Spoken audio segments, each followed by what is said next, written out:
Hey y'all, welcome to the T-Work podcast, hosted by Grant Banko and me, Adam Moreau. From entrepreneurs and athletes to the rat racers of corporate America and those who refuse to be put in a box, we want to share their stories and understand how they ended up where they are. Success and development come in many shapes and sizes. We want to hear about it all. So grab a drink and pull up a seat. Let's spill some tea and get to everyone. Welcome back to the T-Work podcast. Joining Banko and I today is a good friend of mine, Maddie Hileman, or we should say Dr. Maddie Hileman, as she is a doctor of veterinary medicine, now out in Salt Lake City, Utah. Her and I grew up together, starting our friendship in kindergarten, I guess. And then she graduated Ottawa Hills High School, went on to the University of Michigan, and after that continued on to vet school at the University of Illinois and ultimately pursued emergency veterinary medicine out in Salt Lake City. She got right into that after school. So that's probably enough of a quick intro at least. So kick it over to Maddie. Anything that's important that I missed in that intro that you just want to throw out there right away? You club lacrosse player, mountain bike aficionado, anything like that? You're giving Cat me a lot of lady, credit for plant my lady. biking skills. Yeah, I think that's the basis of it. I wanted to come out to Salt Lake because of everything that there is to offer. So when I was still in my fourth year, I knew I wanted to work with dogs and cats primarily, mostly emergency medicine. And so I started kind of job hunting out in this area specifically. Yeah, that's pretty much about it. You are quite the outdoors women. Yeah, absolutely. There's a lot of fun things to do out here. I think I came out here with the intention to hike a lot, and then I got introduced to mountain biking and pretty much haven't looked back since. I think I went on maybe two or three big hikes this year, but mostly it's been really big, long mountain bike rides that have been really fun. So, and then skiing, rock climbing, all that kind of good stuff. So you've really leveled up from Pinckney Park in Michigan and Germain Park in Toledo. Yeah, absolutely. Where you like fall on the concrete slabs and get broken glass bottles in your shin. Yeah. Oh man, yeah. The riding out here is really fun. Definitely had a good time. I'm sure. And how many animals do you have in the house right now? In our 800 square foot house, we have Jerry, our border collie. He's about three, and then we've got two cats, Dumpster, who you know of, who we really only like started letting into the house last winter, and then Meg's older cat Lily, who's just turned 15. She's awful. And She's the worst. How many Yeah. plants on top of all the animals? I've cut down substantially on the plant population in the house. In grad school, I think I counted once having like almost 80 indoor plants. I'd say I have like maybe 15 now, so doing better on that addiction. Good. Banko, what you got early takes on everything we've run through so far? Yeah, just fired everything off. Who has been responsible for naming the pets in your household? Okay, so I'm assuming you're asking about Dumpster, or I guess Obviously. Jerry's a good name too. Dumpster, so we named her because there used to be multiple outdoor cats that we would feed. And in order to tell them apart, we'd be like, oh, the one we saw under the dumpster. There was an orange one that Meg called Trump for a long time. I don't know what happened to that one, but basically we just called her the dumpster cat for a long time. And then, she started hanging around more, and she just came in last winter. So she's a great cat. And then Jerry, we named after Jerry of the Day. I don't know if you follow that account on Instagram. It's like a bunch of it's like skier lingo kind of. To call someone a Jerry means that they're like pretty clumsy, kind of a poser in the skiing community. And when we adopted Jerry off of basically Mormon Craigslist out here, he had some pretty clumsy, goofy energy. So that's what we stuck with. It makes sense why I don't know that account since I live in Florida, so skiing does not go well with that. All right, I'll So start Jerry's shooting off memes. Yeah, no, it's perfect. Jerry is a new term that I would definitely be a Jerry because I don't ski a lot. So, I'm but gonna I feel start like I'm using good. Jerry though. I'll definitely start Absolutely. calling people Jerry. Yeah, like oh, it's such a Jerry move. Big Classic. time. But yeah. So, shall we get into the journey of veterinary medicine? hmm Yeah, let's do it. You sound so excited. It's been a long journey for I'm sure. sure. Okay, so Maddie, when did you first realize you wanted to pursue vet med? I think I had the idea at a young age, but I wasn't connected to it that strongly. You know, it was kind of one of those things where you're like, oh, one day you want to be a vet, and then the next day you're like, actually, I want to be a pilot. Um, so I bounced around quite a bit at a young age, and then it really didn't sink in until probably halfway through my undergraduate career. Right. When And you when you started pursuing it and realizing, especially with cats and dogs, a lot of veterinarian from hearing from other people that I know are vets is a lot more sad than happy at times is the best way to put it. So did you ever question as you started pursuing it and then realizing that that was going to be the day to day to still like to stop pursuing it? Yeah, I mean, especially in emergency medicine, I got quite a bit of experience before I kind of committed to that route once I was in veterinary school. I think I knew beforehand that it was a really challenging career, emotionally, mentally, sometimes physically. And I had quite a bit of emergency experience even in undergrad. I had a doctor when she found out I was applying to veterinary school was like, you really should consider what you're setting yourself up for. This is a very difficult career. You have to really want it and be tough to get through, you know, not just grad school, but what comes after grad school, the career itself. So I think I knew, maybe not the full scope of it, but I knew I had some warnings, I had some red flags for sure. and when did you get your first exposure to it? Was it like doing the equivalent of like rounds or rotations while you were in vet school? Um, you know, I remember shadowing this really old, should be retired type of vet in Toledo.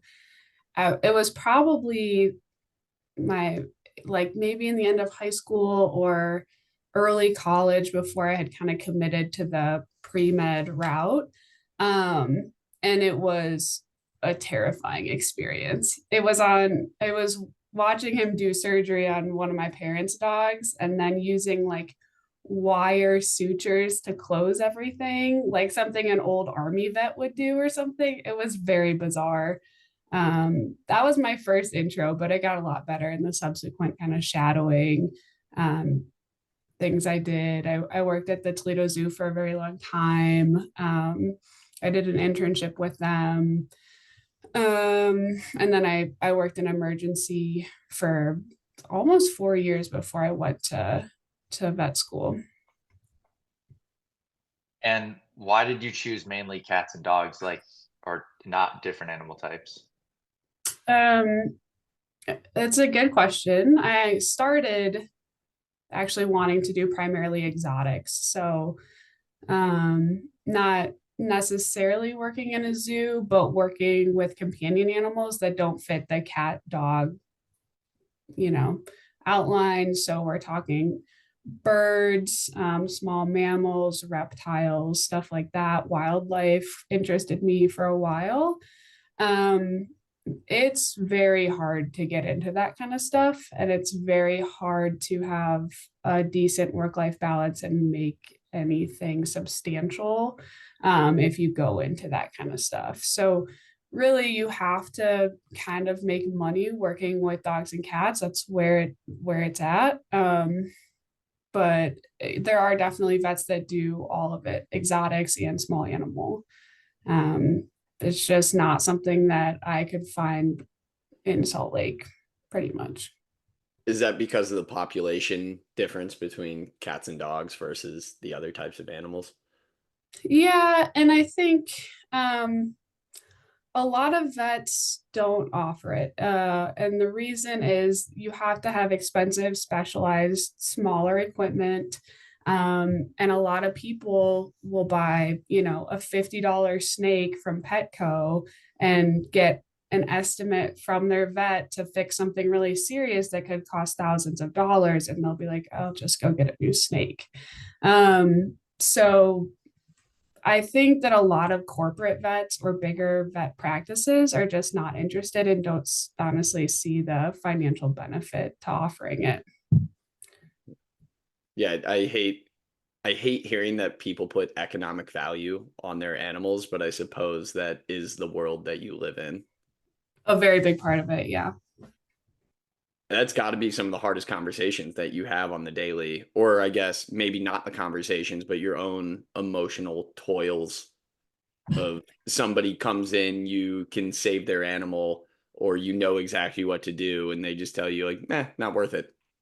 Yeah, especially in the emergency setting. It's a conversation I'm having multiple times a day, every day I go into work of, this is about what you're looking at. And especially because I work at kind of the biggest specialty referral hospital in the state of Utah. So our prices are definitely cutting out a lot of what people can afford these days. Um, it's tough. Yeah. Do you remember the first time you had to have one of those conversations? Were you a student? Were you full time? And how nervous or how did you prepare for that conversation? Oh, the first time? No, I don't, because I've just been doing it for so many years. I think it was probably a big part of my job when I first started working emergency medicine back in Ann Arbor, Michigan, when I was in undergrad, because I started basically working in reception, where that is a lot of your job is going over estimates, collecting deposits, stuff like that, checking people out. And so I think I gained some skills with talking to people about money in the kindest way possible in that job, but it's still very difficult. So do you still have to have those conversations, or do you guys have sort of receptionists that do a lot of the lifting on that end for you now? Um, my job, well, where I work, they do a good job of giving the ER doctor some support staff that handles the financial conversations, but it is still something where I'm like, um, let's say that there's something that comes in that got hit by a car, and I'll be like, he's got these many fractures, this many problems, needs to stay in the hospital this many days. All of these things are fixable, but you're going to spend 10 grand roughly, because I know numbers off the top of my head, like rough estimates. I think it's important to bring it up as a whole picture when I'm going in first time to have a long conversation with a family about everything that's going on, just to be realistic about kind of where things are moving forward. Because I don't know, I think sitting on the other side of things, I personally wouldn't want to get my hopes up thinking I could do all of these things and then be presented with a pretty, not feasible estimate. So now, I guess sticking in this tough conversation topic, what, if it's not too morbid, is the course of action if a family like can't afford it or whatever? Yeah. Maybe they don't go with a decision that you would make. Like, how do you proceed from there? Yeah, it depends on the nature of the animal's problem. If it's a really critical problem that's going to be potentially fatal within hours or, a few days, and we've exhausted all measures for financial assistance, meaning we've reached out to other rescues, they've reached out to family members and friends or started GoFundMe's or what have you, then absolutely I have to talk to them about, the fact that their animal is suffering and that they're going to potentially really suffer until they ultimately pass from whatever is their main problem. And at that point, I do talk to them about humane euthanasia. That's a pretty common thing that comes up. Um, And obviously that's like a whole other issue with the career in and of itself, is those very difficult conversations, especially in emergency medicine, where they're not prepared that day to all of a sudden talk about that with their potentially very young animal. But yeah, that's kind of the ultimate option. Now, if it's not life threatening, there are certainly other options, like if it's something orthopedic, or it's something, that can wait, that needs chronic management, that can wait, a few days to see a primary care vet and stuff like that, then I will go over any option that we can find for sure. That was the question I was going to go into, Adam. So you stole it. So good for you. I'm going to try to take it to the lighter side then. So obviously, not a lot of happy things happen, but I imagine being in it, like there's some situations where like you don't think it's going to work out. The family still pushes and says yes, and it does. Or any like feel good stories that you've experienced in your days as an emergency vet? Sure. I mean, I think there's stuff that comes in all the time, because there's also a lot of helicopter parents of pets where they kind of catastrophize situations, come into the ER, and we can easily diagnose and fix the problem, and in the best situation, send the pet home that day. There are definitely quite a few situations like that still happen. There's still some really awesome medicine that's practiced where, something comes in and I think this is really not going to go well. And with the team of specialists that I work with, that animal leaves the hospital, 5 or 7 days later. We offer dialysis, mechanical ventilation, something called plasma exchange. So really anything that is feasible outside of some more specialized cardiac surgeries, we can do at that facility. So I'm seeing stuff, I feel like on a weekly basis, that's always impressive to me, where I'm like, I don't really know what the owner's goals are in this situation, but they just want to try and things end up surviving. So sure. You mentioned your team a couple times. How many total people are in the clinic? Um, Doctors, there's probably about 30. Support staff and doctors total, there's probably like 120 people that work at our building. Oh my gosh, I didn't realize your building was that big. Yeah, it's huge. We have probably 9 services, including the ER. We've got emergency, critical care, which is kind of an extension of emergency for longer hospital stays, internal medicine, cardiology, ophthalmology, surgery, medical oncology, and radiation oncology. And we used to have dermatology, but she recently moved. So yeah, it's really cool. I'm learning from people every day that know way more than I do about very specific things. Yeah, animal care, I think, goes a lot farther than a lot of people realize. Totally. Yeah, and I'm sure you like have experienced that with your dog's allergies, right? Big time. Big time. Yeah. Oh, Banko, Brady's do you have any allergic to pets? everything. Come I again? don't. I grew up with 2 Malteses, and that's why I kind of was going to go down the question rabbit hole with Adam, because the first Maltese we had a blood disease, and she was like 3, and first pet. So my parents were really attached. Did blood transfusions multiple times. Obviously, the first 2 didn't work. The vet had to say like, "Hey, this probably isn't going to work." My parents were attached. They tried a 3rd one, still didn't work. Eventually got to that point. So that's kind of where that question came from. We might have lost Maddie for a second. Yeah, we'll fight through it. We got pretty far. Yeah, we did.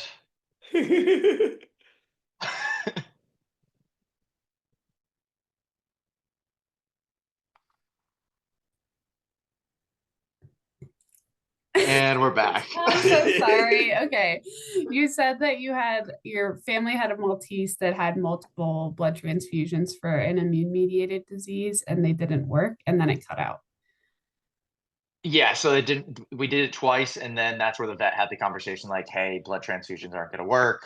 My parents were like, no, we're going to try one more time. still didn't work. So eventually I had to put her down. So that's where that question came in of like, there's definitely a balance of having those conversations where you're saying, hey, I know from experience that 95%, 99%, this isn't going to work. Don't waste. It wasn't that morbid, but it was very much like, don't waste your money. Like, let your pet go, say your goodbyes kind of thing. Mhm. So that's where that came from. Yeah, I think what's hard about those conversations too is that everyone wants to have the miracle pet that beats those odds. And the reality of the situation isn't that, I mean, of course, we're trying to make recommendations based on everyone's financial status, and what's feasible for that family. But it's also, we're going to watch your pet behind the scenes suffer really and go through it, and you're going to be at home and just get a, maybe twice daily update over the phone on how things are going. And your pet could pass without you in a pretty nasty situation. We're doing our best to keep them comfortable, but I think that's kind of the biggest fear, and that's why a lot of us will kind of list the stats and go over recommendations, because we just, we don't want to watch your pet suffer and then ultimately pass without you there. Yeah, no, I think You I was finish. just I'm gonna, sorry. I was just gonna, yeah, no, I was just gonna add to it of just like, I think that's true both with pets, but also with, I mean, human beings and grandparents and parents. And there's a very much quality of life aspect of healthcare. I mean, people want to live a long time and they don't want to die, but what kind of life are you living towards the end if you're not healthy? You can't walk, you can't move, you're in pain. So I think that's Absolutely. both. But yeah, Adam, go ahead. Yeah, I was going to do a slight subject change just because it's obvious to get stuck dwelling on the sad. I know Yeah. Yeah. that's what Yeah. you come home with every day, Maddie, when we talk, when we text, whatever. Mhm. And it's difficult because those are the loudest thoughts. Sure. And so how do you work through that? How are you able to focus on the wins? I know Banko asked earlier about like what do the wins look like? Ooh, tough voice crack. Yeah. What do the wins look like? But now, like, how are you able to focus on those? How are you able to remind yourself of that when you come home when a day might have been tough? Yeah. I think what really keeps me going, my biggest motivator and what keeps me in my current job is that I'm constantly learning and we're constantly trying to do our best, trying new things, staying up to date on the best medicine practices. Now, that doesn't mean that I always see my patients survive when we're trying new things. But, you know, Meg, my partner, I think she would say a lot of times I'm coming home and I'm really excited to tell her about something really cool and new that I tried with a pet. And that doesn't mean that they survive, but it's something new. And so that is a big focus of my career and what keeps me happy and what keeps me working for the company that I work for. Um, Now, there are certainly good win stories where I'm like, wow, I'm really surprised, or um, I got a lot of appreciative comments from XYZ family, or got really good recognition for this. But most of the time, what really keeps me going in the long run is the constant learning and problem solving and those smaller wins. So what does that innovation normally look like? Or you say there's new things that you try. I'm assuming this isn't just MacGyver situations where we're like just like, oh yeah, grab the paper clip, that'll fix Yeah. this. It's Right, actually right. like research methods or something that you're trying to, I guess, advance veterinary medicine as a whole. So what are some of those things? I think that there are just things that, I went to the International Veterinarian Emergency Critical Care Conference this year, where it's mostly just emergency and critical care veterinarians that are talking about more up to date practices and just little tweaks in treatment protocols. But working in emergency, I mean, there's stuff I see every single day almost that I've never seen before. On my last shift, I got to practice something I've never done before, but I had heard it described. Basically, I had a dog with bladder cancer that couldn't pee, and when we tried to pass a urinary catheter, unfortunately, it ruptured through the bladder. And that, when it's 3 in the morning, becomes a very emergent situation, because at that point you need a specialist pretty much to go in and do the surgery to try and fix it, but no one's going to come in at that point in time. And so I placed a new type of catheter. It's new to me. It's not new in the field, but it's very rarely used, where it kind of goes through essentially where the belly button is in the dog, and goes into their urinary bladder that way. So it's just things where I'm just practicing things that are new to me almost every single day, constantly learning, having to teach myself like via resources online, mostly how to do things in the moment.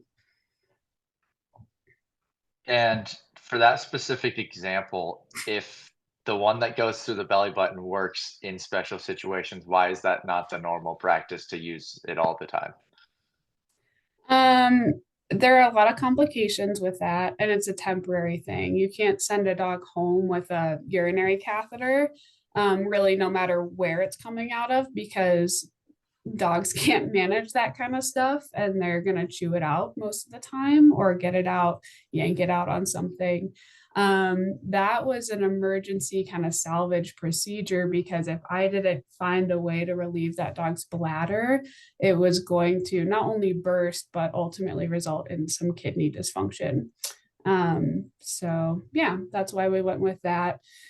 That dog's situation was pretty complicated, having cancer that was all throughout the draining tract of its bladder. So that was really his only option in the middle of the night.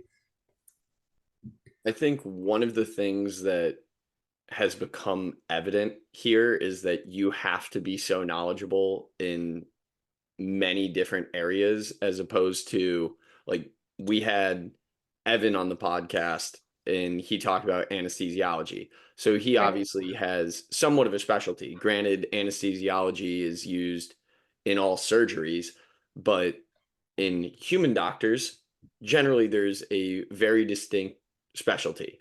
You have to be knowledgeable of every potential surgery, sickness, ailment, whatever, and be able to treat it. So Yeah. how do you manage, like, what resources do you have? I know you said the internet. I just kind of want you to be able to shed light on what you have to deal with. It's not like you went to vet school to do specific orthopedics and now you only get orthopedic cases. Like, how are you able to handle literally every possible ailment under the sun? I mean, the short answer is that I'm definitely not. And that's why specialty medicine is becoming a lot more popular. There are a lot of things that a general practitioner or an emergency vet just aren't capable of doing. And that could not just be because of our knowledge base. The specialists have a lot of resources available to them, including other specialists where they can all brainstorm on really complicated cases. But you're absolutely correct. Veterinarians in general do have to have a very wide knowledge base. And it's not just, dog anesthesiology and internal medicine and dentistry and dermatology and all of these other things we have to know about, but a lot of times it's multiple species. There are many instances in which there are things that you can do that work very well for a dog that would easily kill a cat, and vice versa. So that's specific to mine. People that practice on more species than two have to have even more knowledge, which is pretty crazy to me because I struggle with two anyways. Which species is easier for you to diagnose, operate, a dog or a cat? um, I would say dog. I think there's a lot more data and research on dogs. there's kind of a insider joke, I think, within our community that cats are little aliens, and they, like, physiologically speaking, kind of do what they want. And so even though many times we'll say like a cat responds well to XYZ treatment, some cats really won't. Or sometimes cats need really aggressive care for one thing, and there will be an outlier cat that just fixes himself completely on his own. So cats have like very weird healing abilities. The longer I've practiced, the more I've gotten confused with cat medicine, honestly. Versus dogs, I'm assuming it's kind of like building blocks, like you're just slowly getting exposed to more and more. And if you see one case in one dog, it's 99% of the time going to be the same case in another dog. Mm-hmm. Yeah. And dogs have more maybe predictable problems. It's like the eating stuff that they shouldn't, it's the trauma, it's the, I don't know, kind of predictable internal medicine cases. Cats, because they're a little bit more, have a more predictable lifestyle, most of the time are indoors. Their diseases are a lot more similar to human medicine, where it's like these complex internal medicine cases, with multi-organ dysfunction and immune disease, blah blah blah. And couple that with the fact that they're less researched, it's harder to treat them in my mind. And how much does the breed of the dog matter, or is it just the fact that it's a dog and most ailments are similar across breeds? Because there's hundreds of different breeds, mutts, etc.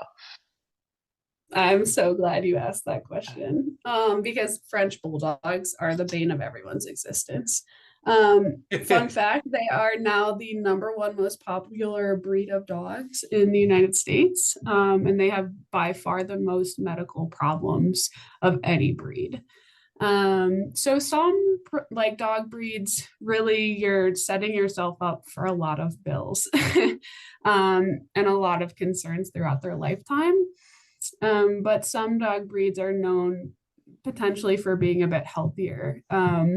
There are so many mixed breed dogs, pit bull mixes, kind of stray dogs that can live for so much longer than your golden retriever, your purebred, blah blah blah, your French bulldog. The really large breed dogs obviously have a shorter lifespan. So yeah, there are definitely a lot of things that we consider with breed, size, that kind of stuff. So if I were to get a dog and I wanted the healthiest, least expensive dog, what kind of breed would that be? Probably just go to the shelter, find something that looks like a mutt. Um, honestly. Yeah, I would say the most problematic large dog breeds are going to be golden retrievers, burners, some poodles, Great Danes for sure. So yeah, your mixed breed dog is kind of your safest bet. I suppose that is kind of the same thing with human evolution. The more we mix as an entire species, the less we deal with. I mean, you look at certain ailments that are more common within certain races or ethnicities. I know we don't talk about it as much, but that's pretty much the same thing as animals. Like, it's why every German Shepherd that's purebred has hip dysplasia, or seems Yeah, seemingly so. exactly. I'd be interested to talk with an MD to see if there is, obvious things that they think of depending on the race of the person that they're seeing that day. Hmm. Yeah, Yeah. I just call back on whether it's Tay-Sachs disease in the Jewish religion, or the Jewish people, or sickle cell anemia is way more common in the black population than it is in the white population. Right. And like, I'm sure there are many other things that we could call to, but those are just the two that I've been most exposed to in my life. Versus I know there's got to be other cases. So like, are there other ones in the animal world that you can kind of like offer comparisons to? Um, I mean, I think there's like some obvious ones. There are certain breeds that I previously mentioned, larger breeds that are predisposed to cancer at an early age for sure. The problem with French bulldogs and similar, like the smushed face breeds, so your pugs, your Shih Tzus, things like that, is their upper respiratory problems. So the shortened airways, narrowed, nasal passages, things like that, that predispose them to overheating and have other kind of systemic issues. Honestly, if you can't breathe well, you're predisposed to getting hernias and other issues. But going back to the French bulldog, you also are predisposed to back issues. They're actually more predisposed to back issues than your wiener dog. They used to kind of be the poster child for breaking their backs, but now it's much more common in French bulldogs, we've found. So yeah, I think you could name pretty much any breed, and I could probably be like, I would be worried about this, like you said. German Shepherds and hips, Golden Retrievers and cancer. Um, yeah, the list is pretty long. Pit bulls, Maltese skin and their little issues. eye issues, Yeah. they go like they The all have yes, those tear duct disorders. Yeah. the eye drops were definitely used for both my dogs growing up. So Yeah. yes, that was Yeah. And they just have that common. chronic like crust that comes down. Whatever. Yes, 100%. Yeah. Cats, not as much though. Even though a lot of people will have specific cat breeds that they like, outside of some more obvious things, like some purebred cats can get heart disease. There's not as many things that I can think of with certain cat breeds. How often are we seeing purebred cats? Because I mean, 90, I would have to believe 90+% of the cats that I've ever seen in my life also are just like living out in the world. They don't belong to The people. trash can. Yeah, they're dumpster. They're Yeah. like, all the cats that are in my neighborhood here that lived in my neighborhood in New Orleans or in Florida, they're just cats. They're a part of the ecosystem, and with that, I would have to believe that they aren't purebred. They have mixed with many others over the years to become whatever there are. So I know I asked like how many purebred cats like actually exist, but I'd assume like that's probably a big piece of what you're dealing with is like most cats, although they might have a certain look to them, they're they're more just like a cat, less of Yeah. oh, this is a Maine Coon cat or whatever. Yeah, absolutely. A lot of times, when we're rounding cases between each other, you'll go through the list of this is a 4-year-old, male neutered Dalmatian. This is a blank blank Bichon. You're going through and naming specific dog breeds, and then you get to the cats in the hospital, and you're like, this is a cat. This is a 4-year-old cat. Like, because the breed just doesn't matter most of the time. I think there are certain specific individuals, definitely 5% at most of the cats that I see come in from a breeder. Most of them are, yeah, I found this cat in our dumpster. Or this cat just walked into our house. Funny cat stories, the cat allocation system, but it's rare to see an actual cat that comes in from a breeder, but it can be helpful in thinking about potential problems that that purebred cat could have.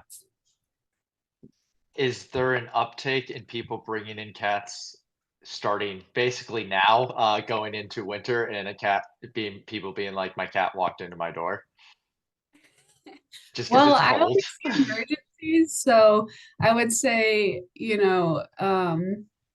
if anything, right now our numbers, our busyness is trending down, luckily. As the seasons change, summer is always our busiest season just because of the opportunity for trauma and getting into mischief. Luckily, it's starting to get cold out here, and so I'm sure cats are wandering into everyone's homes now, but most of the time, because they've survived outside, people are like, I'm not taking this thing to the vet. Or if they do, it's just to get it microchipped and vaccinated. Yeah, Makes sense. that's a good question though, Banko. Just like pet trends or cat trends.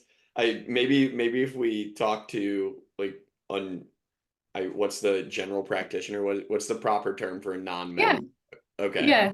Okay, so if we talk to a general practitioner vet, probably yeah, like October through March is like maybe like higher traffic cat time or something like that. Yeah, because they're all indoors and just like everyone's like, oh, they barf multiple times a day. Maybe I should get this looked at. Where they've been hiding their symptoms because they're indoors and outdoors during the summer or something, you know. Yeah, Maybe. Yeah. good Uh, trends. I wonder what that's linked to in the market, Banko. Always looking for it. I don't know if I can You find got it to in find this the though. advantage somewhere. I know. the trend. So what, you can invest appropriately Pretty Yeah, it's much. in my job. something? What's the Uh, conglomerate vet hospital company that you work I for, and then I can get some data.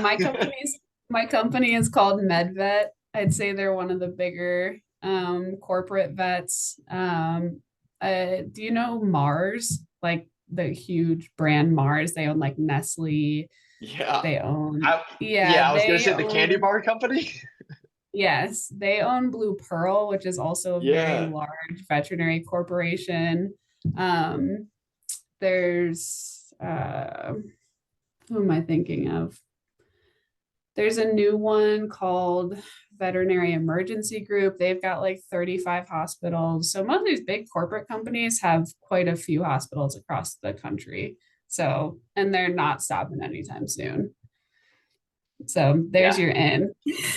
perfect. Okay. Well, this is actually a pretty cool segue. I want to know more about the business side of things that you deal with. Like, do you have to juggle that at all? Or because you are in an emergency clinic and you are more there for operation and treatment, that you don't have to worry about like crunching numbers?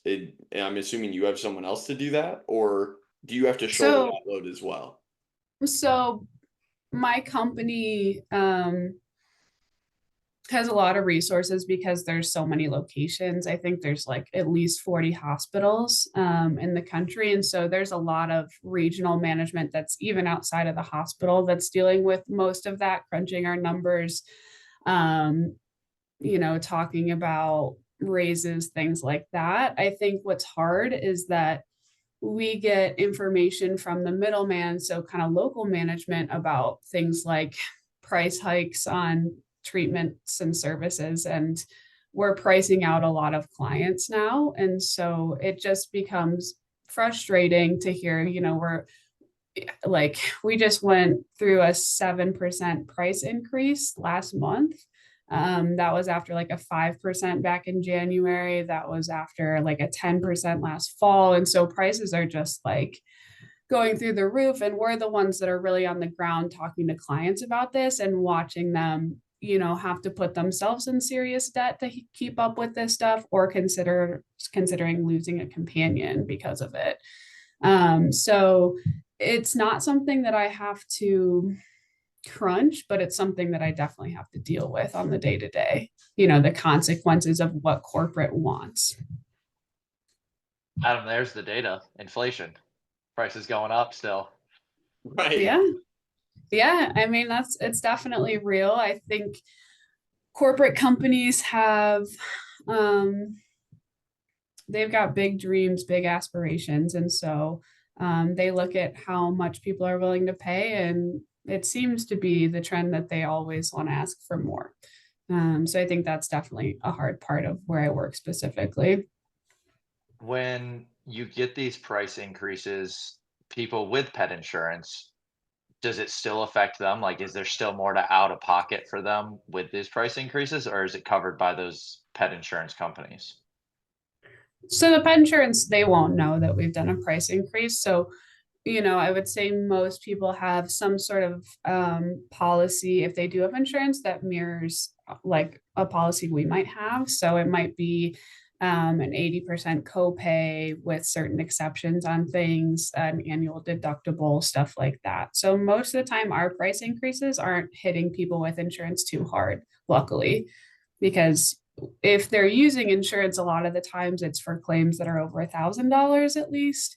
And so the difference between, $2,000 and $2,200 isn't going to be huge if they're having to pay $500 to hit their deductible anyways, if that makes sense. It does. And how much do you recommend people get pet insurance? Every single pet should have pet insurance. I think that's probably a predictable answer from an emergency vet. I think it's harder. People with cats are really hesitant to get pet insurance, which I get. Some cats, can go 10 years without having to go to the vet. But if you have a dog that is, relatively active, I don't care how old it is, what the breed is, like you should have pet insurance for your dog. Bottom line. I echo that. Yeah, how much that's have why, that's why I asked it. Adam, how much have you guys had to claim through your pet insurance? Do you know over the years? Thankfully, Corey handles a lot of that, so I don't have to shoulder the load.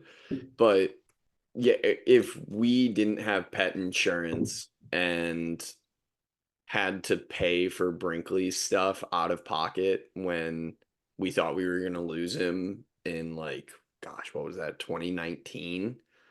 I would guess that whole process probably would have been like $16K or something like that, with how much he was in the hospital, all the operations, and constant care, going back in to see people. Yeah. And I mean, Corey and I at that time, heck, even now, paying $16K on anything would be nightmarish. Yeah. And that was at a time where I was just doing research. I wasn't getting paid for anything. And so Corey was our sole income. And I was doing lessons and training sessions for kids, I don't know, 12 sessions a week. So I was bringing in maybe $500 a week, if that. Yeah. Yeah. And The Corey, average American is so financially unprepared for emergency vet bills. It's really hard to have those conversations for sure. Yeah. And what is the average cost of pet insurance? Personally, I don't know.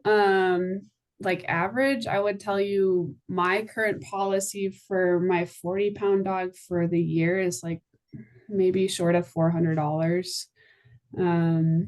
I feel like most people say it's $20 a month for smaller dogs or young dogs. I don't know. I think what's important for everyone to know about pet insurance, though, is that there are a few pet companies that will put a down payment down for you. So most veterinary hospitals require the money up front, and then you're submitting a claim through pet insurance. And so if you don't have the credit for whatever the problem is, and you have pet insurance, you're still kind of up a creek. There are, I would say every once in a while, I get a client that luckily has pet insurance, but then doesn't have the credit to leave, $5,000 even over the course of a day or two. And so regardless of insurance, they're still financially incapable of taking care of their pet. So that's kind of hard about it too. I do want to backpedal really quickly to just highlight the fact that you said your policy for your 40-pound dog, and we are talking to Dr. Maddie Hileman right now. So the vet has pet insurance. Yes. That should probably be ringing endorsement enough that everybody should do it. You guys want to take a stab at the biggest bill I've seen in my hospital for a single stay? Yes, I would love to guess, but now that you You might overshoot. We could say something so extravagant that makes your answer sound crappy. Yeah, and then I'm like, ooh. I'm gonna throw out something between 60 and 80K. Yeah, for a single hospital stay, around 75. I've heard of things going into the $120,000 range though. So yeah, I have insurance for my dog, even though I get a discount. Absolutely. Would I put my dog through something that costs $75,000? Probably not, because most of the time, if you're shelling out that kind of cash, it's because something's really, really bad and they're in the hospital for many, many days, if not weeks, you know? So I don't know that I would ever get to that point, but it's easy to land in a situation where you're spending 10, 15K, like what you said with Brinkley, Yeah. over the course of just a couple of days, even. Yeah. Banko, are you cool if we backtrack a little bit to Maddie's educational journey? Yeah, because I have some questions around certain things. So yeah, we can backtrack. Anything else on this specific topic or arena? Not that I can think of right now. Okay, We can always bring it back if we need to. for sure. Well, Maddie, you mentioned that when you were at Michigan, you pretty much started on the pre-med track. So Mhm. is that common for most individuals who pursue vet med? Yeah. I think it's important to realize that there are a few veterinary schools in the country. There's not even one per state. I think there might be like 40 schools. That's a ballpark. Maybe there's a couple more now, but currently. And so not every undergraduate institution has a pre-vet track because they don't have a vet school and they're just not familiar with what you need, what the prerequisites are for a solid applicant to apply. So most, I would say most pre-vet students are actually on a pre-med track because you're taking the exact same classes, biology, anatomy, physiology, chemistry, physics, that kind of stuff. Is there anything that you needed to supplement or add to your education before applying to vet school, or did pre-med cover all your prereqs? Technically, my degree for undergraduate was in ecology and evolutionary biology. That was just something that I thought was really interesting. So there were definitely things outside of my track that I had to take, like physics, more advanced calculus, more advanced organic chemistry, stuff like that. But most of it was there was a pretty good overlap. How does physics and calculus apply to veterinarians? Great question. Never used it. Don't even use chemistry. Not even a little bit. Okay, I just assume so. curious. Yeah. I think it's just like they want you to be able to demonstrate that you're capable of putting yourself through something that is difficult, learning kind of obscure things. I think it weeds a lot of people out. It's like a how bad do you want this kind of situation, honestly. I mean, how many medical doctors are using physics to and organic chemistry on a daily basis either? None, not many. Yeah, I mean, it worked on me because in high school I took chemistry, was going to be a physical therapist. That's when I decided I am not going that track. And then I was going to transfer schools in college, and they said I would have to take physics one and two for my same major. And I was like, I'm just going to stay where I'm at. Like Yeah. on second thought, that sounds terrible. I Yeah. think there were definitely some hoops I had to jump through. Like with physics too, there's always like, well, we offer it in the summer, but only during these 6 weeks or whatever. And so I was supplementing my summers with taking classes at the University of Toledo. One summer I had to go up to Grand Valley State, which is this small college in Grand Rapids, Michigan, to take physics too, because I knew I would fail if I took it at Michigan. So I was like, I got to get this under my belt soon somewhere else. So yeah, I mean, it wasn't super easy, but it wasn't impossible. And then what ultimately led you to Illinois? Do you want the honest answer? Uh, It was the only place I got accepted the first round that I applied. I applied to probably 5 schools. I got waitlisted at 2. Illinois accepted me. Ohio State denied me almost the second I hit the submit button on the application. So Illinois was where I got in, and I think there was a bit of hesitation with going to an out-of-state school because of the financial burden, but I ultimately just went because the acceptance rate is very low. It's like less than 5%. So if you get in, you go. That's kind of the rule. My understanding from other people that I know that went the veterinarian route, and just general conversations is we're very understaffed for vets now and going forward. So it's kind of surprises me that the veterinary schools are harder to get into and not taking. Is it just because the limited amount of applicants, or how does that work? Actually, there's a huge pool of applicants that are trying to get into vet school. I don't know if that really answers the question because yes, being understaffed is a massive, massive issue in our field. There's a lot of people that want to go to vet school. There's a lot of people that honestly just don't have what it takes. And I think vet schools do a somewhat decent job of weeding through that just based on how much experience applicants have. There is a huge I don't know what the right word is. It's very heavily weighed how much experience you have in the field before you're applying to vet school because they want you to know what you're getting into. Someone that might have straight A's but minimal experience is not going to get into school as compared to the person that has 400 hours and maybe solid B's. So I'm assuming that's why you prided yourself and dedicated so much time to getting that experience, like working clinical hours, working at the clinic overnight while you were in undergrad, doing your work at the Toledo Zoo, all those different things.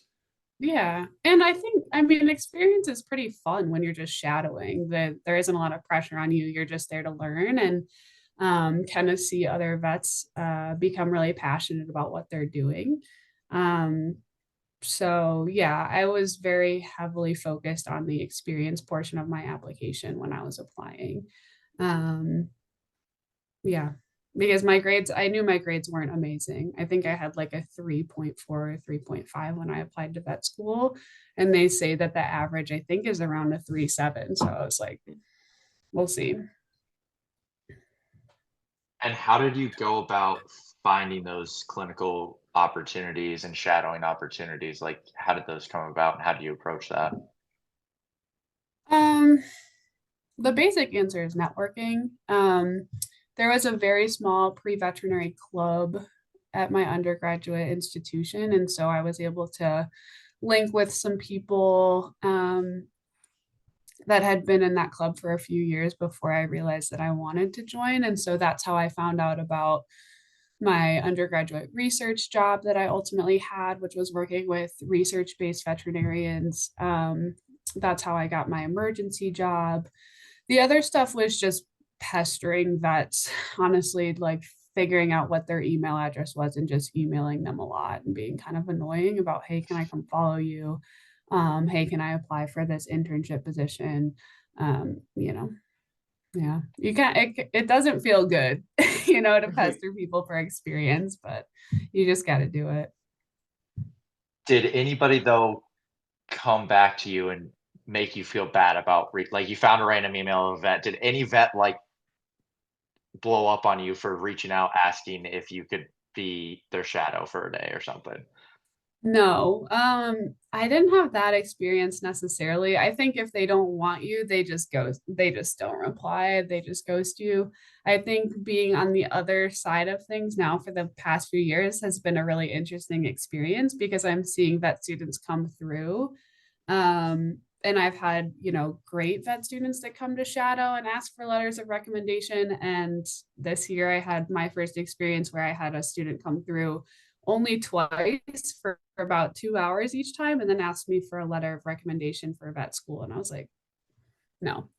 And so, um, you know, I think because it's so common, we all know that we had to go through it. We all know that we had to shadow. A lot of people are very willing to allow people to shadow and also willing to teach.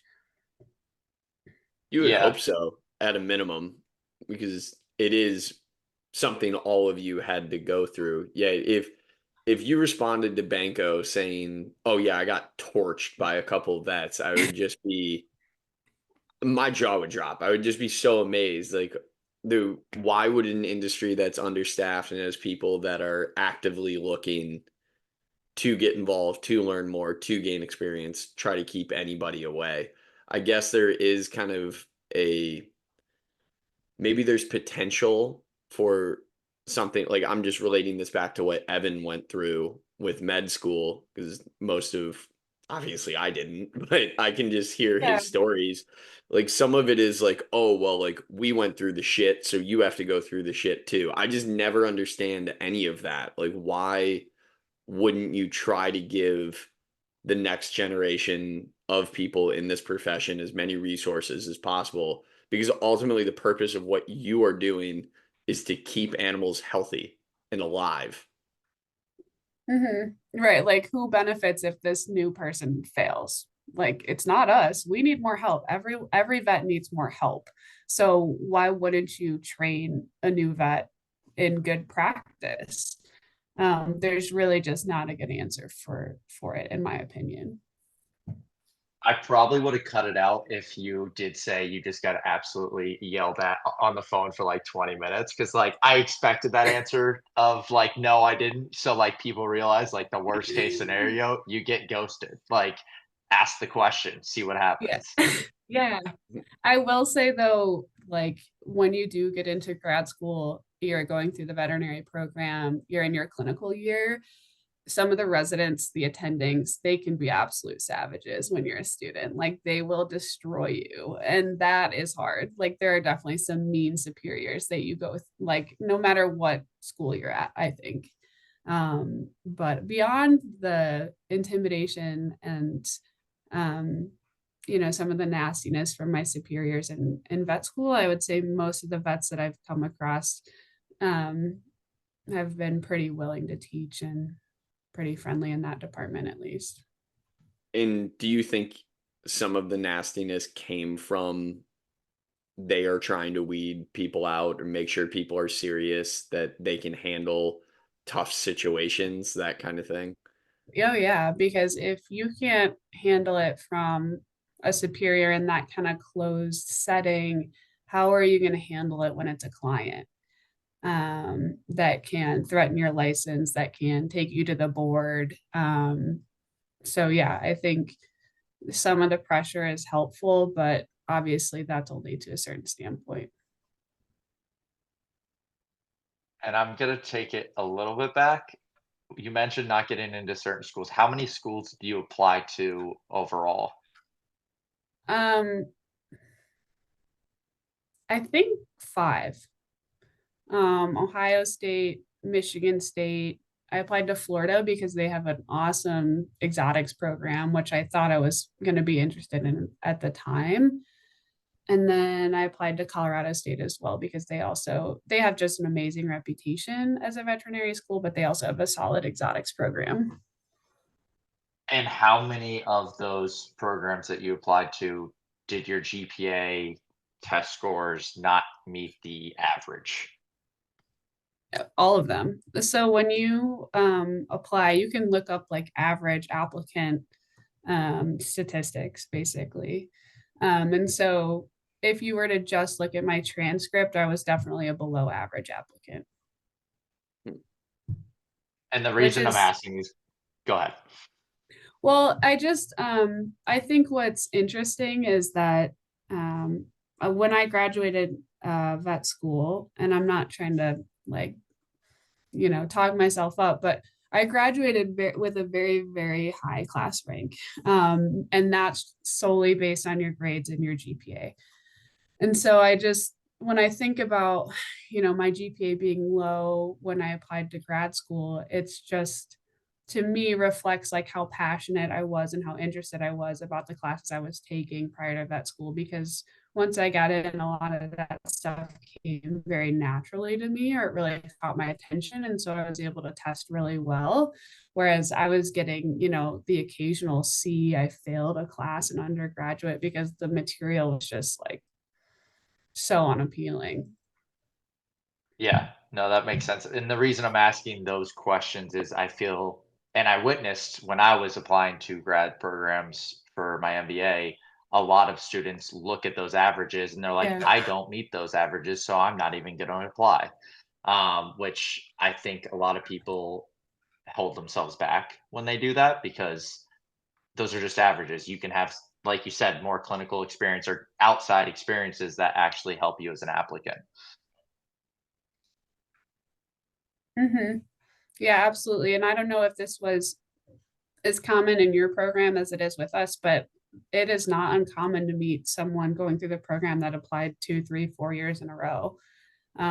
Sometimes you just got to do it. Every time that you reapply, supposedly, your chances get a little bit higher because it shows that you're determined for the program. And I I assume during that time, most people who are reapplying are also dedicating the next calendar year, or 6 months, or whatever the application cycle is, to get more clinical hours or more opportunities that would bolster their resumes. Yeah, absolutely. The experience portion. Most of the time they're, once you apply, you've gotten all your prerequisites. Although I will say you can, for certain schools, they'll offer, if you retake a class, that you can pretty much erase your previous grade. Mm. And so, yeah, I think that there's many ways, if you get declined after your first applicant round, that you can really buff up your application.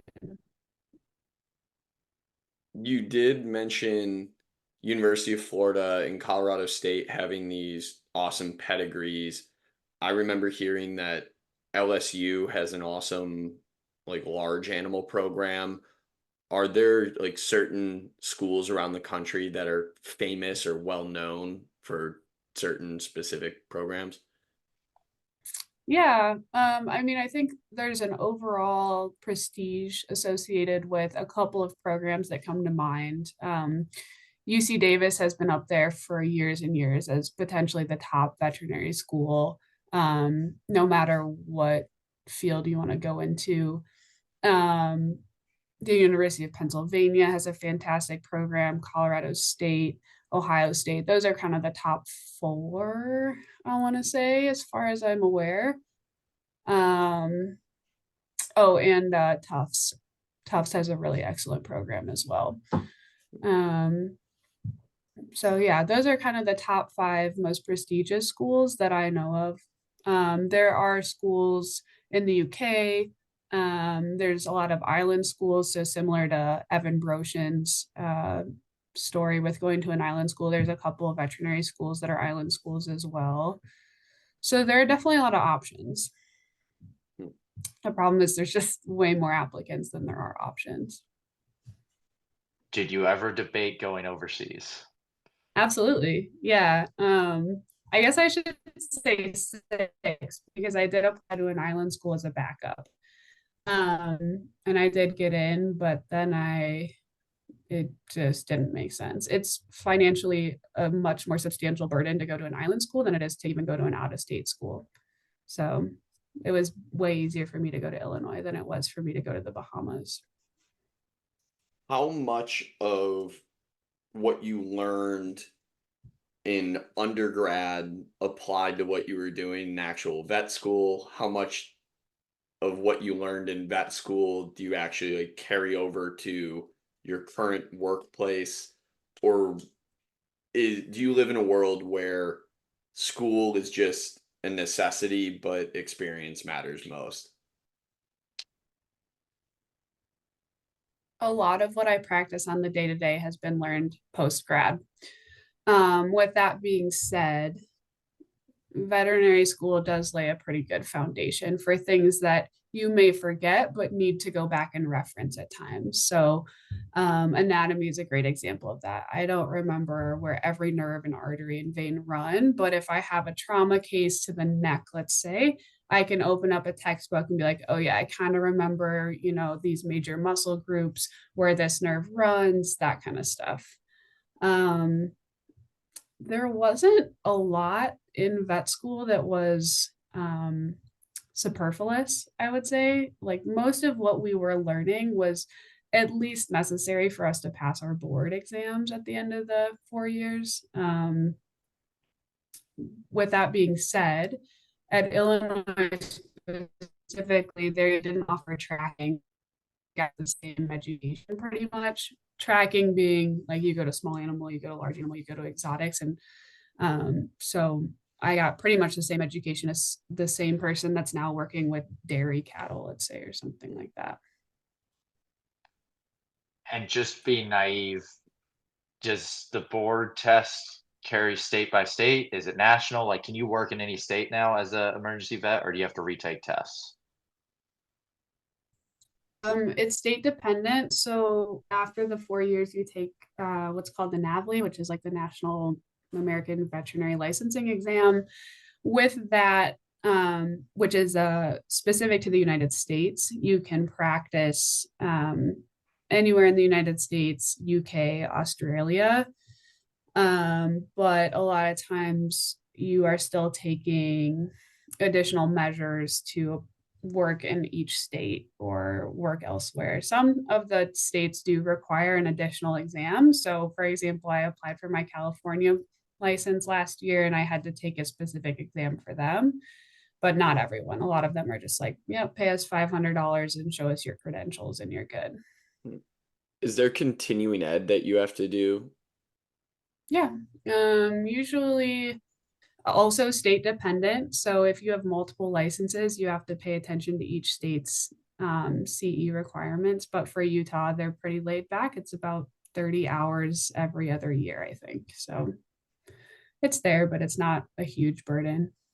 And is the continuing ed just more, I guess, structured versions of what you're learning on the daily anyways, like a new ophthalmology technique or research or something like that? Yeah, I think I'm lucky because I work at a specialty hospital that I get to learn that much, but a majority of practitioners do not have these opportunities. And so continuing education is massive for everyone, but even more so these more isolated doctors that might work in a 2 or 3 doctor practice. You know, some of those doctors might be reaching retirement and having older practices. And so CE can be really important for some of the more isolated vets for sure. So how Yeah. did you know you wanted to move to Salt Lake City? Um, Good segue, Banko. well, Adam knows What? Megan. I said good segue. Yeah, I mean, Wait, have you been what out was here it? before, Banko? Yes, multiple times. Oh, what did you do? Uh, well, I was seeing somebody out there for a little bit, so I did spend some time in downtown. Oh, I've been to Park was she City. Mormon? No, She went to Banko's high school. no, she didn't go to my high school. Oh, sorry, you Wait, grew up in the same place though, right? Yeah, yeah. nice. Yeah, did you do anything outdoorsy when you were here? You're mostly like hanging out downtown. Mostly downtown because it was February, so it was cold as could be, and so I mean, and yeah, Banko getting there doesn't on a ski. He's a Sunday. Jerry. Banko's a Jerry. Yeah, I'm a Yeah, Jared. Getting he didn't get want to getting be a there Jerry. getting there on a Sunday and seeing the whole town was dead was very surprising to me. Yeah, there are definitely some really specific things about Utah in general that keep a lot of people away. But I Adam knows Megan Fenton. She's a friend of ours from high school. She and her sister moved out here years ago, and I came out to visit them when I was like in my second year of vet school. And that was pretty much what sparked the idea of, oh, this is really cool. I should move out there. It's super adventurous, really fun. Salt Lake specifically wasn't saturated with vets. So that was appealing too. Colorado's very saturated, obviously, like similar lifestyle with Colorado, but because they have a massive veterinary school that's just pumping people out in that state, Utah was better for that. So here I am. And you should come back and do something cool outside. Yeah, eventually I will. I need to go in summer probably. I mean, I went to Park City. I don't want to buy everything in Park City and rent ski equipment, buy the ticket, all that. Like, Yeah, it's a lot. Hmm. It's a lot for sure. And Adam's gonna come out and visit in the summer one time, I think. It's been on my docket to go out and visit you, I think, for 5 years. Corey and I I talked know. about it the other day. Corey's like, I still owe you a vacation to go see Maddie. I got you that for your birthday in like 2019. I was like, yeah, and when was I gonna go? Like, I've been traveling. I already traveled for work. I think when she like offered to do that as a gift for me, I was already spending 2 to 3 weeks out of every single month in either Arizona or Florida or well now Right. Savannah where I live now, but I was just in a new place like every single week. So telling her like, "Oh yeah, I'm just going to go hang out in Salt Lake City for the week that I would normally see you. Right. Instead, I'm just going to go like Phoenix to Salt Lake and then back to Phoenix instead of seeing you this month." I figured you'd be cool with that. So So, now we're on the same page at least. Where Corey's like, "We got to go out and see Maddie." oh yeah, you guys should both come. We could set something up that will be really fun. Yeah, we should It's probably just do all the planning on the podcast. That'll be good for everybody. there's Then something for they everyone out can come, here. they can plan around it too. Yeah, do our first live session. Exactly. I guess I can build on that question. I mean, you grew up in Toledo, Ohio, so you're used to the winter, you're used to the clouds. Does that affect you at all on top of the job and like emotional states? Utah is one of the sunniest states. It's a fact most people don't know. So, Yeah, if idiot. it no, I mean, so luckily, like compared to the Midwest winters, I'm in absolute paradise out here. Because if it's cloudy here, that means it's just dumping snow, which is a positive because the skiing's going to be amazing. And if it's sunny, then it's great. So climate wise, I feel pretty lucky to be here. What I wasn't really ready for is the high desert summers. So it's 0% humidity here constantly, and it'll be in the like low hundreds potentially for weeks on end, like all of July and August. Pretty much it's rough, but the winters here are actually pretty great. I guess I just visited at the wrong time. It was cloudy and gray when I was there. Oh no. Yeah, we get a lot of sunny days. I have to put on sunscreen almost every time I go skiing. So Hmm. yeah, Yeah, would didn't know that. recommend. I didn't expect to learn that today either. So at Yeah. least we're on the same page with that, Banko. Yeah, called me an idiot and you didn't even know it. Well, Yeah, that's fine. I admitted to it later though. That's fair. I'll give you that. I had to pile on while I could. I had an opportunity, so I took it. little Utah fact. Highest rate of melanoma out here. All the Oh, Mormons, all the sun. yeah, because everybody Isn't has it pasty white skin. Yes, everyone's Caucasian, outdoors constantly, high altitude, lots of sun. Makes isn't sense. it the plastic surgery capital as well? Yes, yes. There's a lot of medical spas everywhere in the Maddie put valley. air quotes on medical spas just That's a for all the spa, listeners out there. you know what I mean? Yeah. Yeah, there's a big industry for that out here. It's a little concerning, but there's also a lot of soda shops.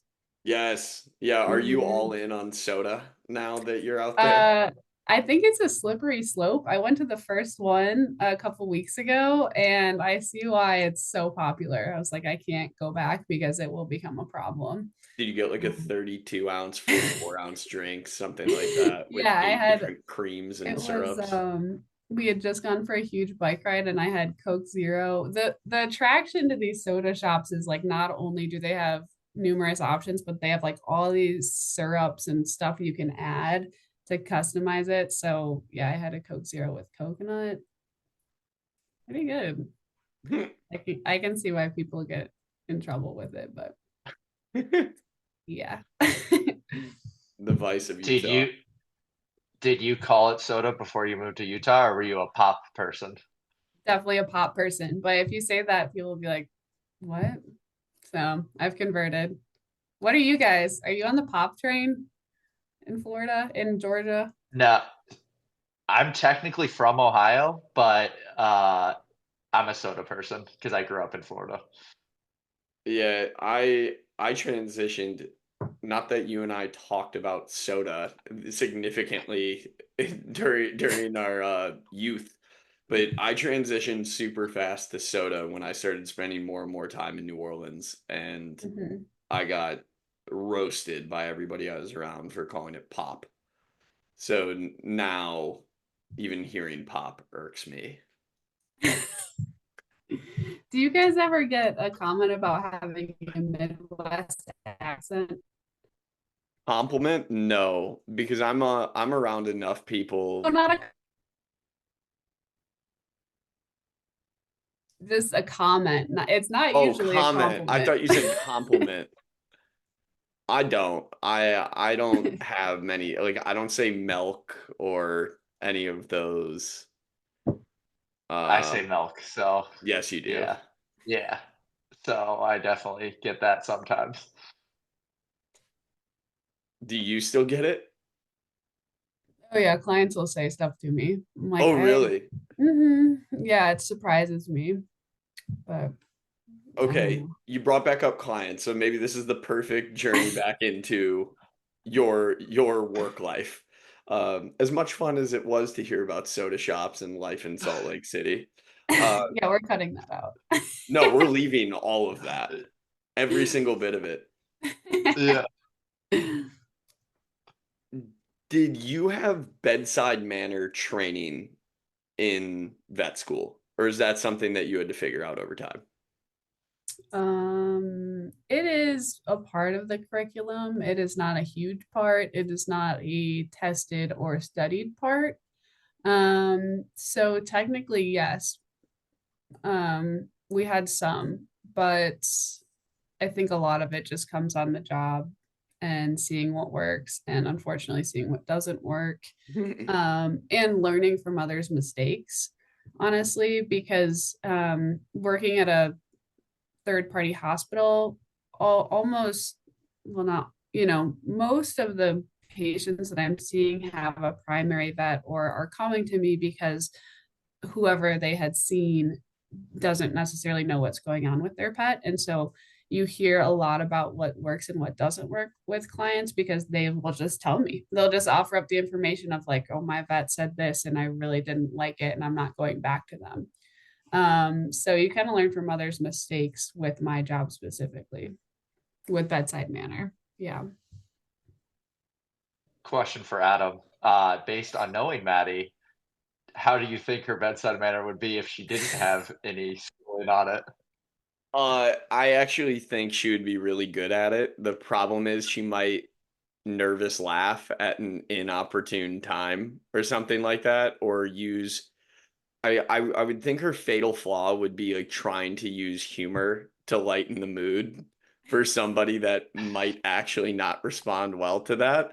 But that's just because that's what I know of from Maddie, or like a smile or a chuckle at like possibly the wrong time.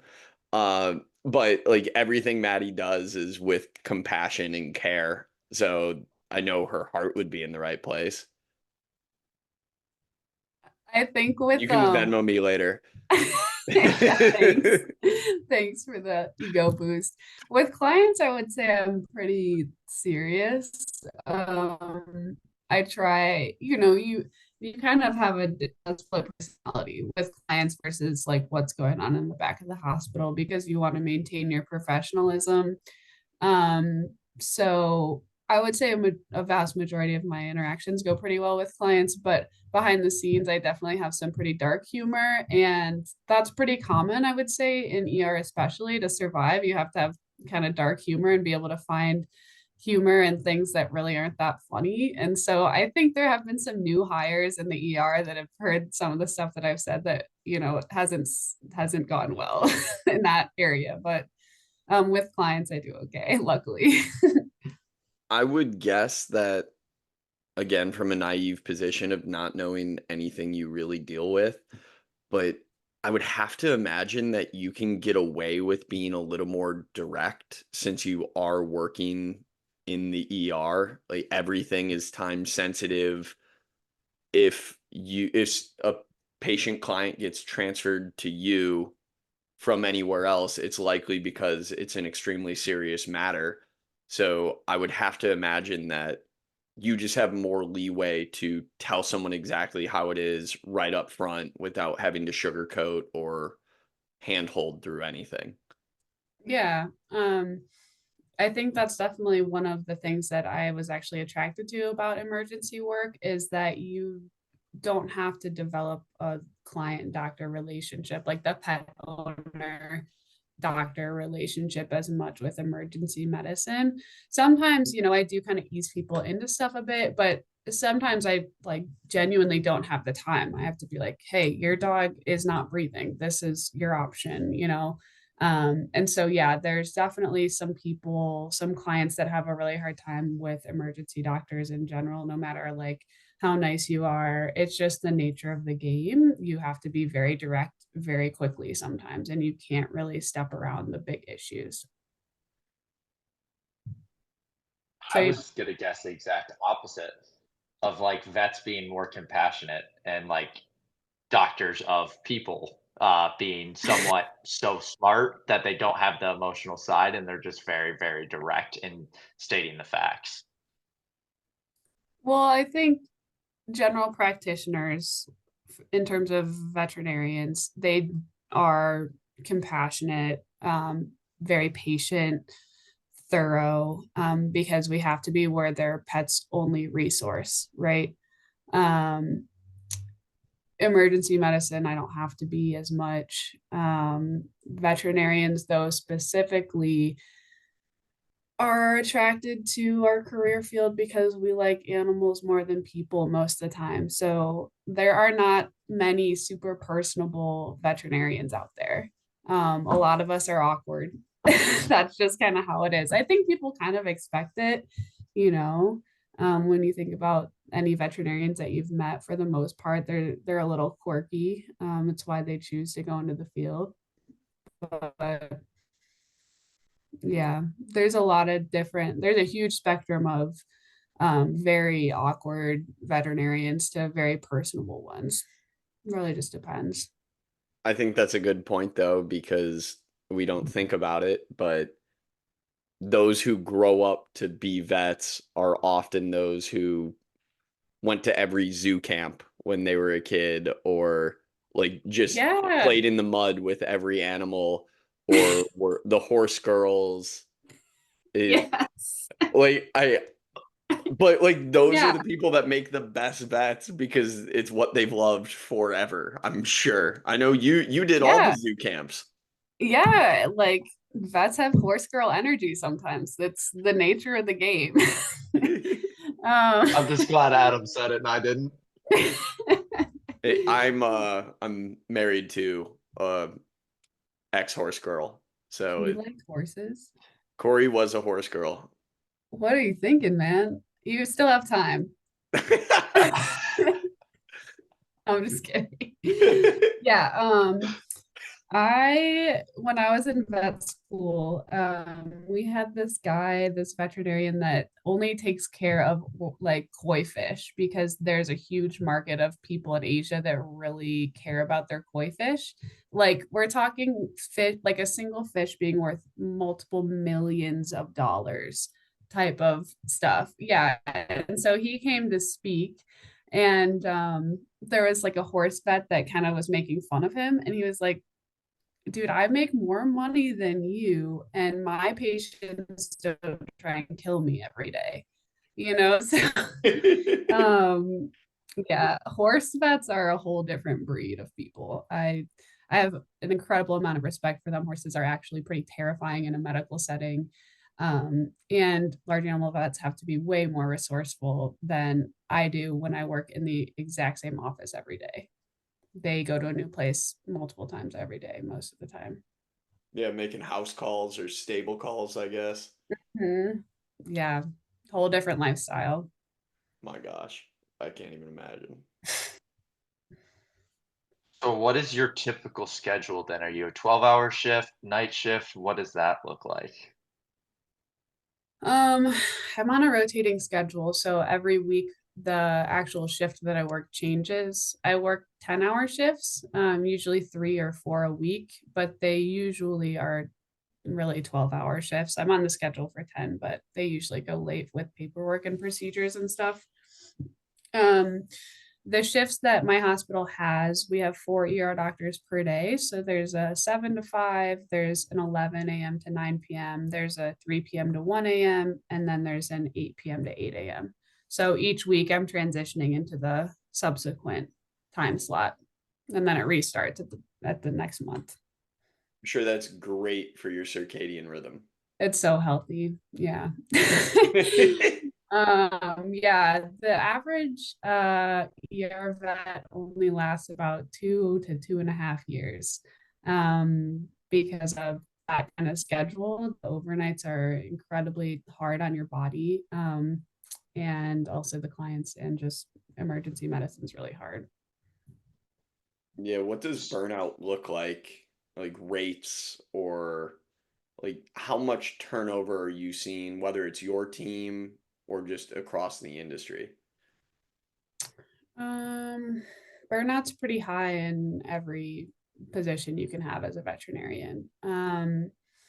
ER specifically is going to be a bit higher. Corporate medicine usually is a bit higher.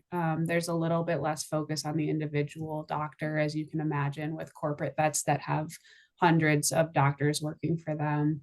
I would say retention, therefore, is a little bit higher, and burnout's a little bit less in the smaller, maybe general practice fields. Um, with my experience specifically, I'd say I've seen a doctor turnover rate of about 50% in the last 3 years. So I've seen about 50% of the doctors I've worked with leave in 3 years' time. So it's pretty high. It's pretty high. Is there, I came in 2021 being the youngest doctor, and now I'm the third most senior doctor out of 13 doctors in the ER. So it's pretty high. What do they like? What do you transition to if you turn out from an ER vet? Like, what are the general routes that people go? Um, a lot of people, if you're really committed to ER and the emergency medicine, you kind of are an adrenaline junkie. And so it's pretty hard to make that transition to general practice, which is, I think, what the general population thinks ER doctors do if they're not doing emergency medicine, but it's really just not the reality. I would say most of the ER doctors that I've seen leave have left to go to other ERs, or they've done relief work where they still work emergency medicine, but they are like privately contracted and make their own schedule, pick up shifts that they want to work, and negotiate the shift pay per shift. There are a couple that'll just go work urgent care. So that's more of like the 10 a.m. to 8 p.m. schedule, weekend, stuff like that. Um, if you want to start a family and you're an emergency doctor, those two things rarely line up. So the women, or men, but mostly women that are choosing to transition to that kind of lifestyle will ultimately leave emergency medicine most of the time. Is there anything that you think the industry could do as a whole to cut down on the turnover and burnout, or is that just the nature of dealing with very sad situations very regularly? I think over the last 5 years or so, granted, like, right, I've only been in the field for 3 years, but it seems like over the last 5 years, there's been a decent trend in salary increase, focus on staff support, focus on um, lifestyle, work life balance. It's obviously nowhere near where it needs to be for there to be a low burnout rate. I think one of the biggest things that helps with retention in our field is feeling supported by management. And management, in my experience, seems to be a pretty big problem no matter where you're working. A lot of the times it's because people that are hired into upper management don't have management training. They start as a technician or a front desk worker, and they have really good people skills and get along with people, so they get hired up, but then they get into these positions where they really don't know how to manage and support, especially doctors.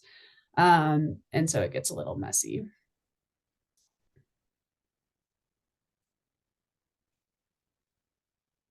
I don't have a pausing for question. Banko. Yeah, I don't have a question. I knew Okay. you were. Yeah.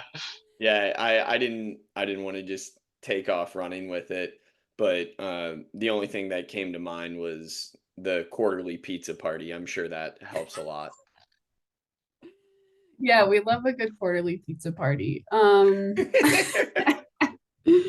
Yeah, again, I work for a corporate vet, so the individual appreciation is pretty minimal. And if that's an expectation that you have, like what I do, I think you set yourself up to be successful. Like if you set yourself up to kind of be disappointed and not, congratulated with a lot of wins, then that's just what it is. But there are definitely a lot of vet practices where there's a better sense of community. There's a lot of, events and gifts and that kind of stuff, free food. Mhm.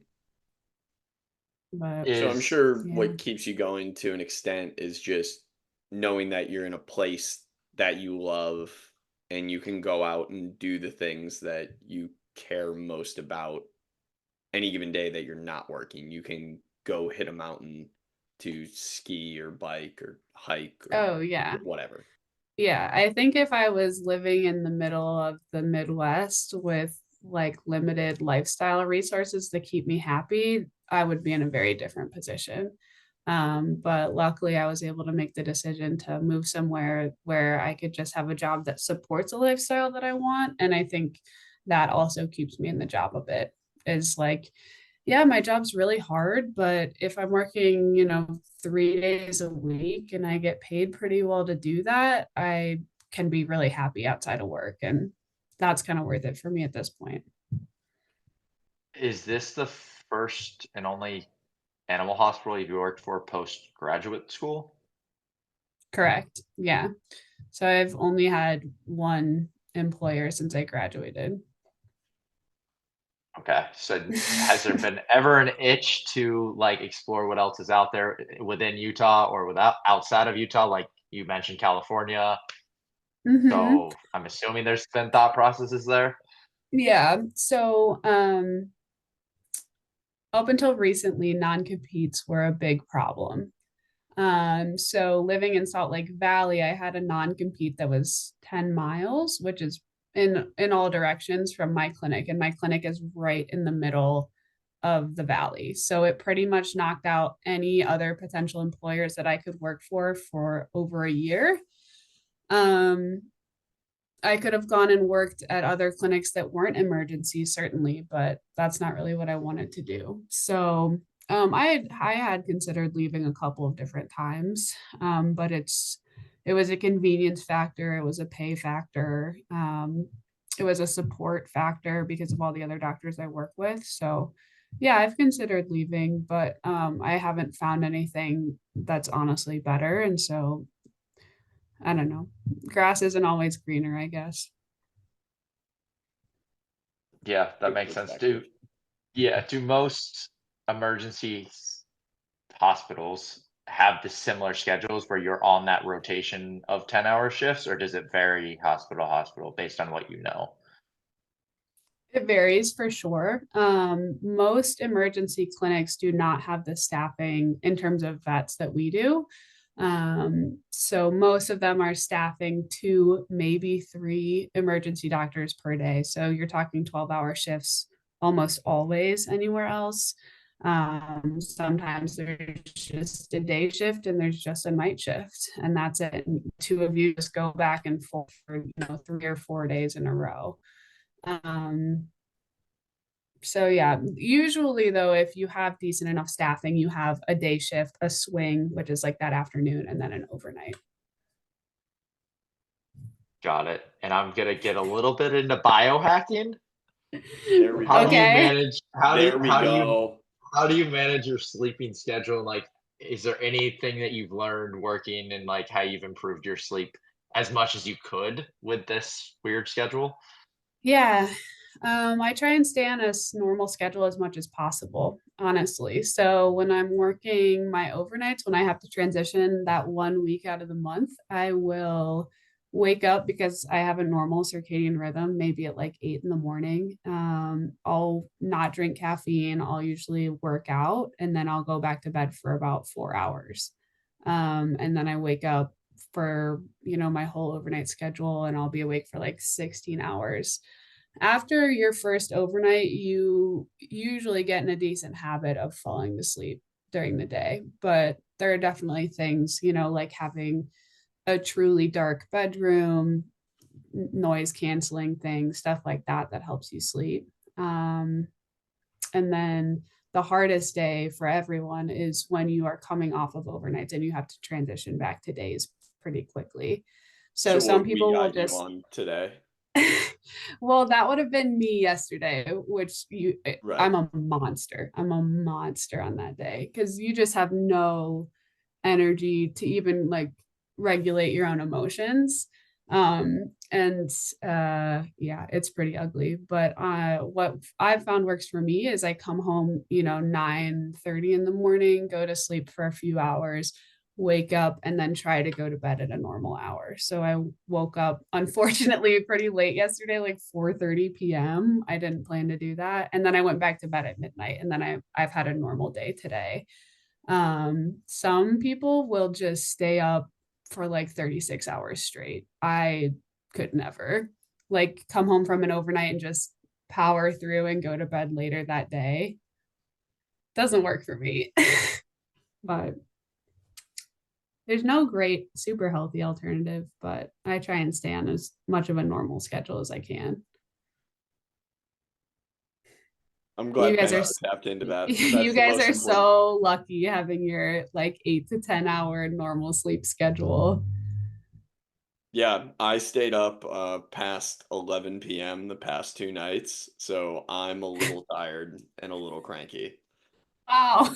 That is the latest I've stayed up on back-to-back nights in an incredibly long time. I mean, the data is really scary when you look at people that work overnights, and the toll it takes on our health. We're all very aware of that, and you can feel it when you're doing it. I will say though, people that are on overnights consistently, I would say, have the capability to have a little bit more of a healthier lifestyle. The rotating schedule is very hard on the body for sure. That's got to be tough to juggle, knowing, I guess, just as an industry that, yes, nobody wants to be nights, just like getting into it. So I'm sure the cycle, the idea of that is so nobody gets screwed with a full-time overnight shift or like permanently. But Yeah. like you said, it would be better health wise if people just a group of people were stuck on nights and a group of people took the days or whatever. If everybody was stuck on one specific shift, I guess it would be better health wise. But then the day shift people would just have the best of everything and everybody else would be screwed.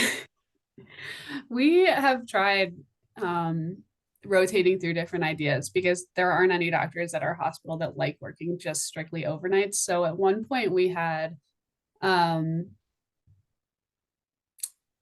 a monthly schedule, like a monthly rotating schedule. And I think that was, I don't know, obviously that didn't stick, but we've tried.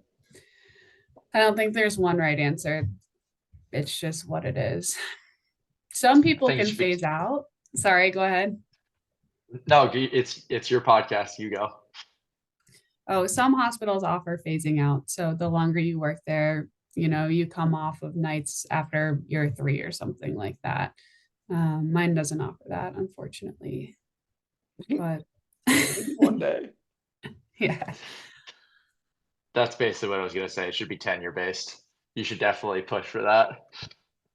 I have a trainee right now that like a new doctor that I've been training. And so I recently kind of pushed for, hey, I'm training this doctor that's going to start working nights in January. So it seems like I should be able to come off the schedule. I didn't get a response, but I'm Closed mouths don't hopeful. get fed. Totally worth it though. Absolutely ghosted on that idea, but we'll see. I'm still holding out. Just send a reply. I'm just following up. You saw this. Yeah, circling back. Like we use Microsoft so you can like thumbs up messages and stuff. So maybe I'll just go in and add an emoji. Hit him with a. I'm assuming no response means you're totally okay with me moving forward with this plan. Yeah. Yeah, can't wait to work, no overnights come January. We'll Yeah. see. Why Yeah. not? You've been there long enough. Like you said, you're now one of the 4 or 5 most senior. It's pretty crazy. Being like 3 years out of school and being the one that people come to with questions. Um, I get a lot of referral phone calls throughout the day, especially because I tend to work weekends a lot. Um, General practitioners, urgent care vets that are calling for advice. And I'm like, do you know that I am very young, on the other end of the phone? But people just aren't used to emergency medicine and kind of the scope of things that we see. So I've learned so much in those years. And yeah. So with that, being younger, you just kind of talked about it being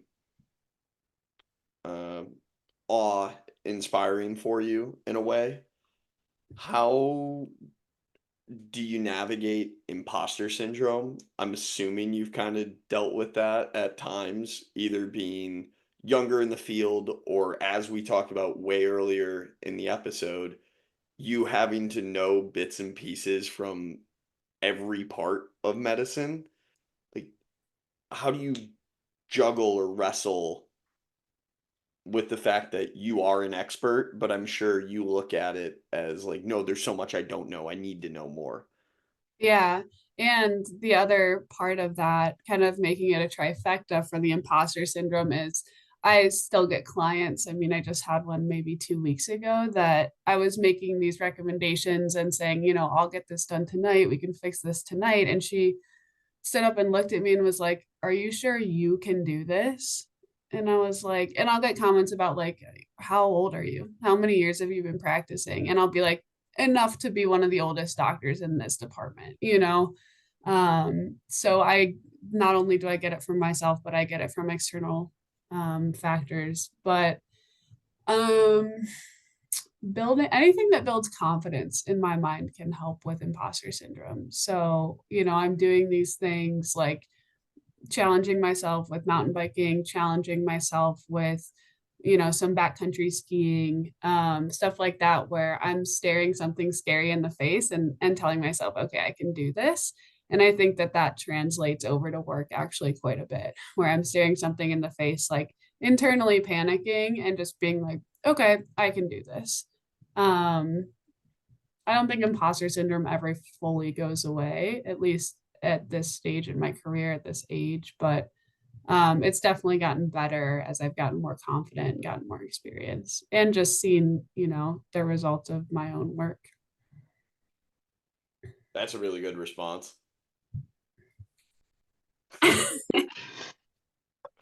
Thanks, y'all. Have any like very tenured doctors that you've shadowed, worked with, did they give you any heads up into that and like before you entered the field? About imposter syndrome? Imposter syndrome, how to handle the hard conversations, people not trusting you, stuff like that. Yeah.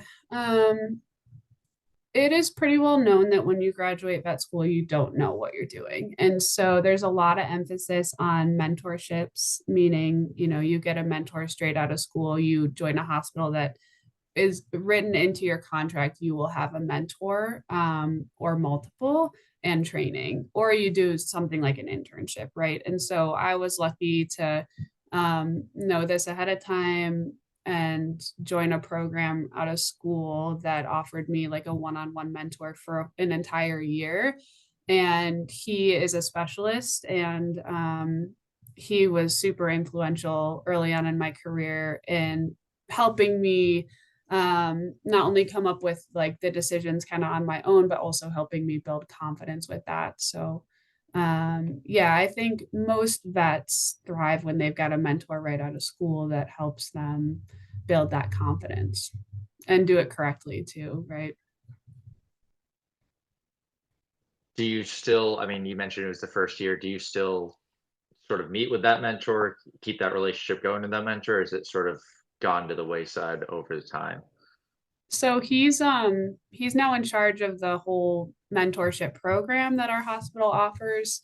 I was the first one to go through that program, and we're now on our fourth round of them. And I've become a mentor myself. So he and I kind of work side by side now, but he's absolutely still the person I go to when something is a complete dumpster fire that comes into me and I'm like, I don't know which problem to fix first. I'll absolutely call him. I mean, he's like added me to his, favorites in on his iPhone so I can wake him up any time of day and be like, hey, I really need help with this. So yeah, luckily, I still have reliable people that have more experience that can help me. I think I'm that's sure really it important. has to feel good to have at least a few people you can lean on. Totally. And having a good mentorship out of school is really helpful because people are going to let you slip, but they won't let you fall. You have to learn from your mistakes, but knowing that someone's always got your back is so helpful for growth in this field. Yeah. And I mean in any field, right? But yeah. I think you can expect Banko to clip that one. He's gonna like that line. We'll see when I listen it back. I'm going in and out of focus right now. We've been on here for quite a while, I know so it's been a couple long. couple. I mean, my coffee was kicking in for a little bit, but it is starting Banko's to just in die the down for corner. me. Yeah. Yeah. You're Yeah. fine, dude. We can Well, wrap it up. This has been wonderful to talk with you guys and have some kind of retrospective um back and forth. Yeah, it's been good. yeah, hopefully you walk out of here feeling better about what you do in your profession rather than like, I really should leave.